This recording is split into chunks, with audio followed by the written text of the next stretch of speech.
Is positive EV betting the golden ticket in sports betting? Let's find out.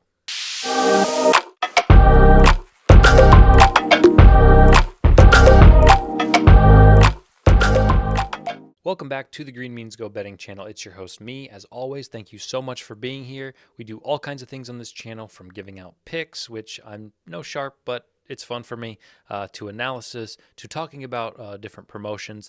And sometimes we do videos like this where we break down concepts that I think are very important in sports betting, especially if you want to be a great gambler, a positive sports bettor long term, successful in this market, things like that. So, I realize the term great gambler is a bit of an oxymoron, but I'm going to talk about what that means, and hopefully after this video you'll understand what a great gambler is. So before we get started, I am going to click on these coins here, and I'm going to flip this coin. This simulator is going to run while we make this video, and it will make more sense as to why in just a little bit. So we'll come back to, not that, come on, that's a spoiler. I'm just spoiling everything, okay?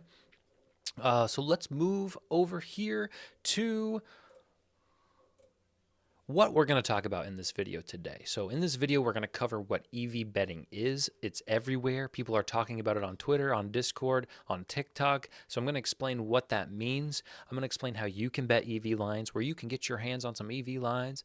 I'm going to talk about pros of EV betting and, unfortunately, some cons of EV betting that do exist and I think are probably not talked about enough. All of these are going to be chaptered below. If you want to skip around, feel free. And as always, if you don't mind subscribing, liking, sharing this video, it helps me out a ton.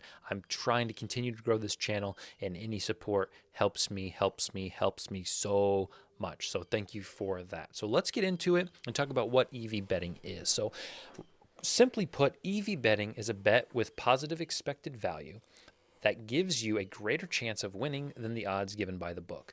What that means is, and let me move myself up here to this halo, okay, is the book is giving you basically a generous line. It's saying, I'm going to pay you more than really what the odds of this event happening is, okay? So a quick example of that is you're walking through the park and you see a guy set up at a table. Actually, you see three guys set up at three different tables, and they're all flipping coins. And the first table, the guy says, you pay me $1, and if it's heads, I'll give you $1.50.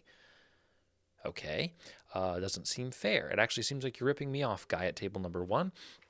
So you go over to table number two, and he says, you pay me $1, and if it's heads, I'll give you $2. And you say, okay, that's fair. I'm still gambling, so it kind of depends on my mood. Let's see what table 3 says. You go to table 3 and you say, hey, table 3, what's going on? These other two chumps, they got nothing to offer me. What about you? And he says, well, you're in luck. I have a positive EV bet for you. You pay $1, and if it's heads, I'll give you $2.25. You think about it and you say, that is more than my implied risk. So you sit at table 3 for 10,000 coin flips. We can estimate that if you play that 10,000 times, you're going to return approximately $11,250 or a positive $1,250, okay? So that is a super small example of what an EV bet is. It's saying, I'm going to give you more than you deserve based on the likelihood of the bet happening. So the problem is sportsbooks are not coin flips, right? And they're not coins, and their odds are not fair, like table number 2. If sportsbooks were fair, right, this line for the heat right here would be plus 100 or even money, and this would be plus 100 or even money. As you can see, it is, minus 110. So in the betting world, you have to pay, if there's a minus, that's telling you how much do you have to pay to get $100 in profit. So in this instance, you have to pay $110 to get $100, all right?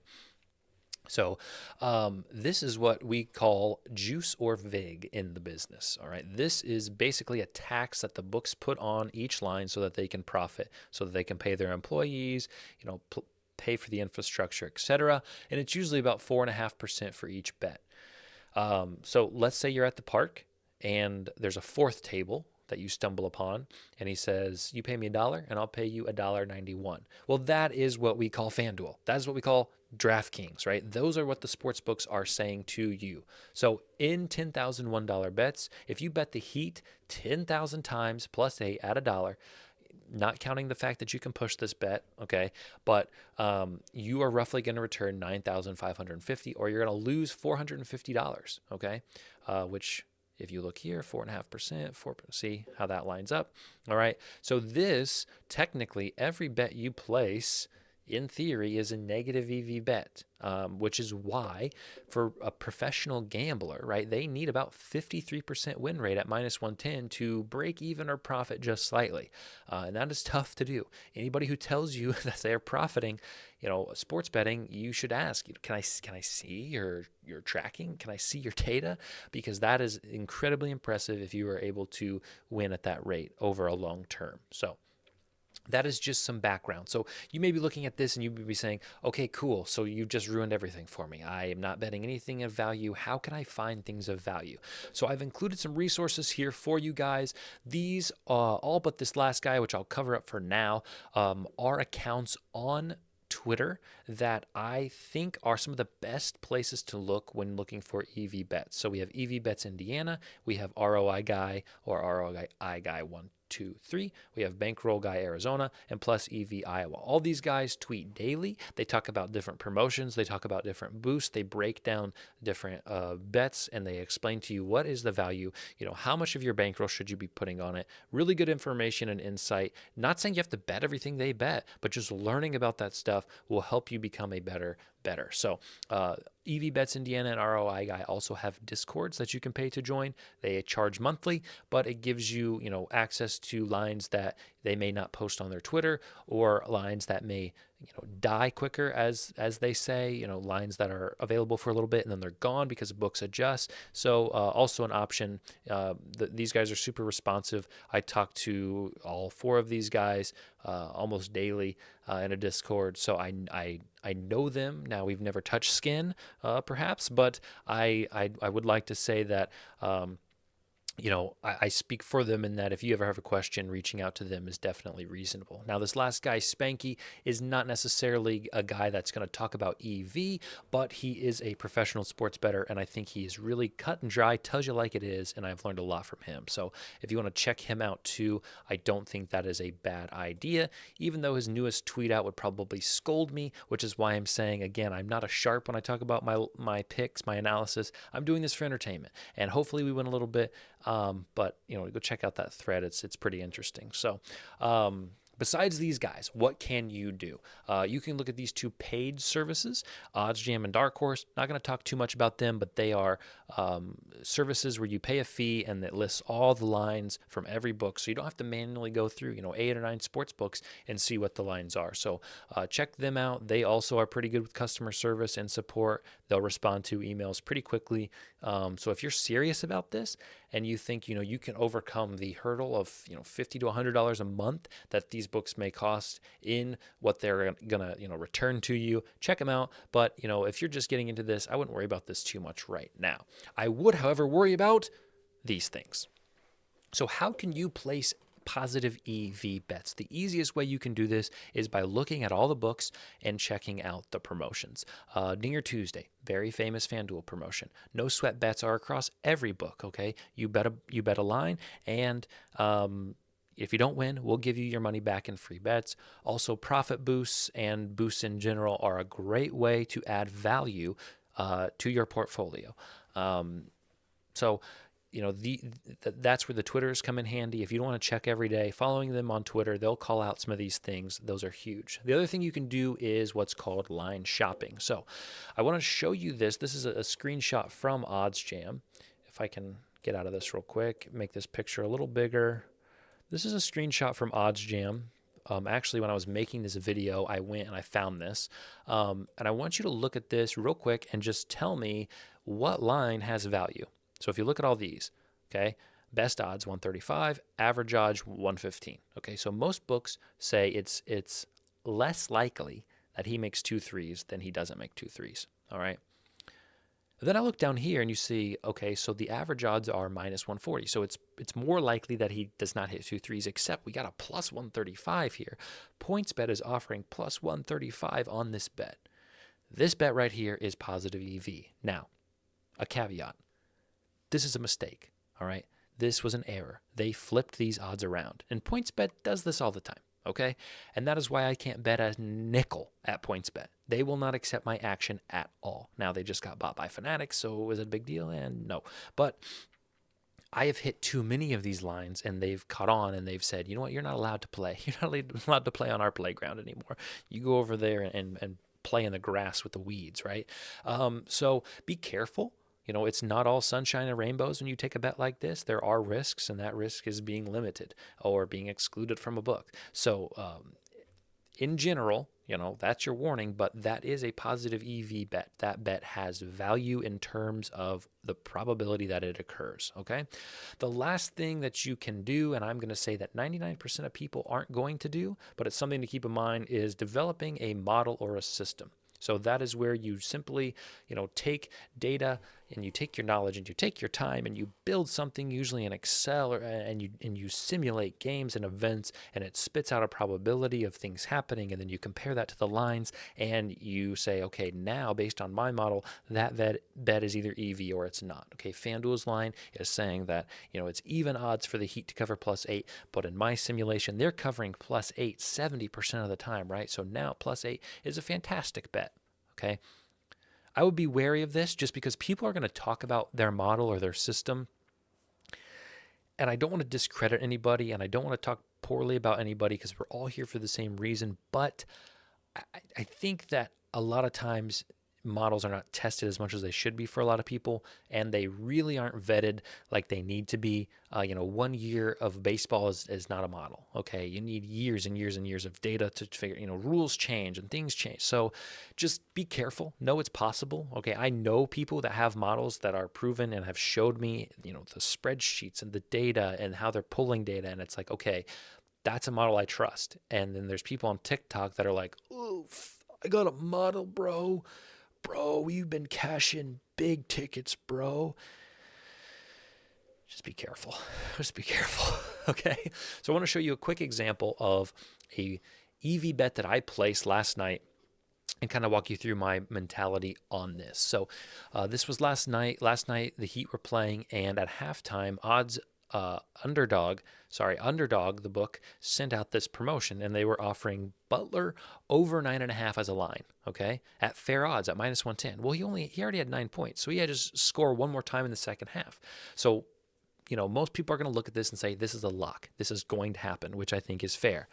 Then I added this leg, which is Luis Medina, lower than 4.5 strikeouts, which was a -110 bet. So when I put these two together, this was paying. Okay, I put $20 on it. It was paying $60 if I won. Now, I got lucky. Medina had 4 in the third, and I was like, oh, we're done, right? And he didn't strike out any for the next 6 outs. So, okay, we got lucky, okay? But essentially what this was is this line only for +300. Okay, this was a -110 bet, but they were giving me 3-1 odds on it as part of this promotion. I just secured an EV bet with this. It's like going up to a fifth table at the park and them saying, you pay me $1 and you get 3 if it's heads.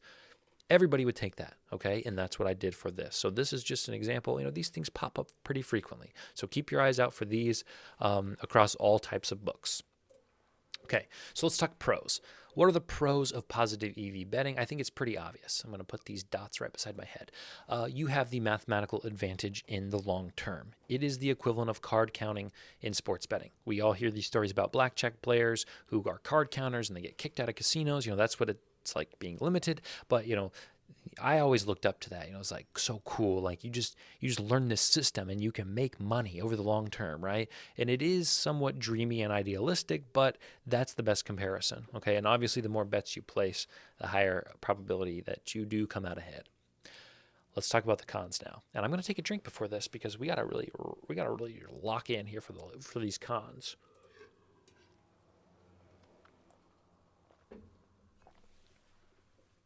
Now, one thing people still don't like to talk about, and I think this needs to be talked about a little more, is this is still gambling, okay? If you are placing EV bets, there's still risk, all right? I know people who do only EV betting, and they have losing months, okay? They have losing weeks, losing days, obviously. yes, you have a mathematical advantage in the long term, but you are still gambling. And I just want to make that very clear, okay? Other cons are plays can die quickly. That plus 135 Grant Williams under 2 threes on PointsBet was probably only alive for 2 to 3 minutes. And then people were hitting that line because of, different abilities they have to see what books are offering.